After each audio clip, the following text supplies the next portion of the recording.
Hello and welcome to our latest Q&A. So Donna has sent in a question saying, basically my biggest obstacle when it comes to keeping myself on track with my health and fitness and staying motivated is sweets and cravings for amazing sweets. So what we're going to be going through is how to overcome that, what the strategies are, and doing it in a I guess, sophisticated way. So what I'll do is I'll just share the screen. Let's begin with the 3 layers of behavior change. So for some of you that have seen some of the latest videos I've been putting out, so basically this comes from the Atomic Habits book written by James Clear. It's certainly not, he wasn't the first person to discover this, but he does an amazing job of making a lot of these points in a really succinct book. Atomic Habits is a wonderful book and was inspired by The Power of Habit that came out beforehand. So if you want to change a big habit, one, we have to change our identity a little bit. So if you're imagining yourself as the person that is like, I love sweets, all I care about is sweets, you're not going to change. Okay, so we need to start with that and think about, and you must have a reason for why you want to change your identity. Must have a reason. Without that, there's no desire. Without desire, there's going to be no change. Okay, so starting with your desire, why do you want to change? Then looking at, all right, cool. Well, how is that going to change my identity? So maybe it's, I want to stop eating sweets because I want to lose weight and I want to be a good role model for my children. Every time I'm stressed and I go and eat sweets or ice cream, I don't want them to fall into those same habits, right? Those same routines. So yeah, it makes sense. And then it's like, all right, well, what would the process be? So this is where it gets fun. So the process could be things as simple as looking at your environment, okay? So here is a magical way that a shop changed, or that this was inside of a hospital. So this was a kind of a cafe inside of a hospital, and they were thinking, how do we increase the water intake of our staff, which will therefore decrease their weight a little bit and improve their mental health and functioning. And how do we do it without ever telling them anything, but dramatically getting results? So what they did was they looked at the floor plan. So they changed the physical environment. And in black, you have here the water stations or drink stations, refrigerators that have water in them, right? And you're seeing there's only 2 on the left. That was the original. And then over here, you've got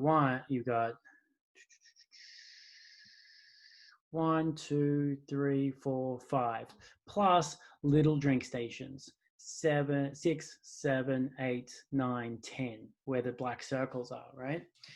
And then what they found was that dramatically, over 50%, dramatically increased the amount of water purchases. Because when you walked into that environment, it was very clear that the environment was saying, I know you want the Coke. I know you want the Sprite. But clearly we've laid out almost 10 stations of water and we're trying to make you make an informed, healthy decision. And people feel that. Subconsciously, they feel that. Now, what does this have to do with you and changing your food? So obviously what this means is we want to make the things that we don't want to happen as inconvenient as possible. So for example, obviously, and these are going to be obvious things, right? But that doesn't mean you've done them. Okay, so if you want to make a change, you have to make that habit as inconvenient as possible.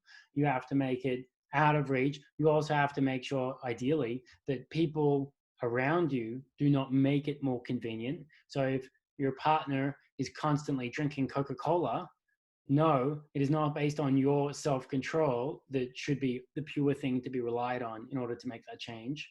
Absolutely not. If your partner says, "Oh no, I don't want to do any of those things. I don't want to change," it's rely on your own willpower. It's not a good sign. Okay, so moving along though. So that's a way that you could change that. So for example, obviously get rid of the sweets inside of your house.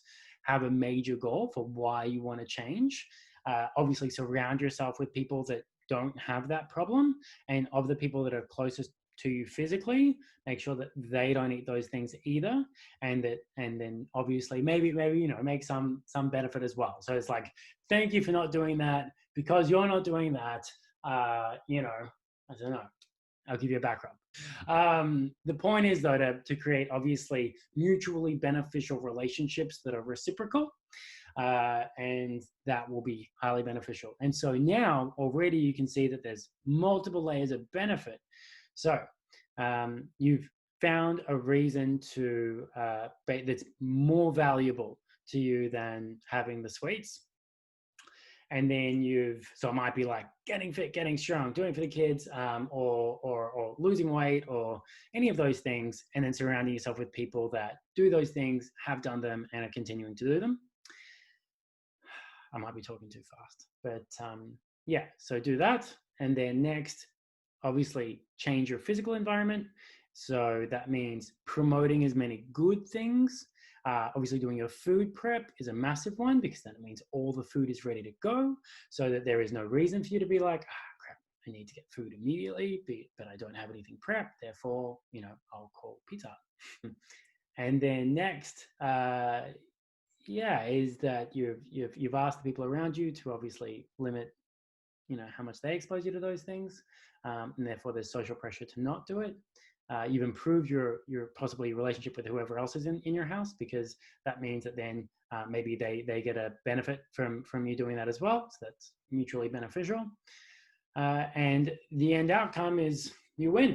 Beautiful. So that's the key. Now, if you don't do your food prep, then you increase the likelihood of obviously falling back into that. If you don't have a bigger goal, then you dramatically increase the likelihood. If you don't have an environment that highly promotes other things that are better for you, you decrease likelihood. If and so basically just the reverse.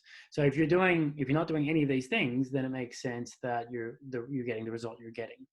And so forgetting about willpower, forget about it. Okay, willpower is good to get you going, but it's certainly. I love the quote. So your effort will rise to your goals, but the results will fall to your systems. So you have to have a really good system, rather than just thinking, oh, I really want this, therefore all will be good. Maybe I just need to try harder. Okay, so I hope that answered your question, Donna. And I know that for the last 3 weeks, you've been doing the 6 and 4, and you've been absolutely crushing it. And I know that you've been doing all of those things, and that it hasn't been an issue for the last 3 weeks.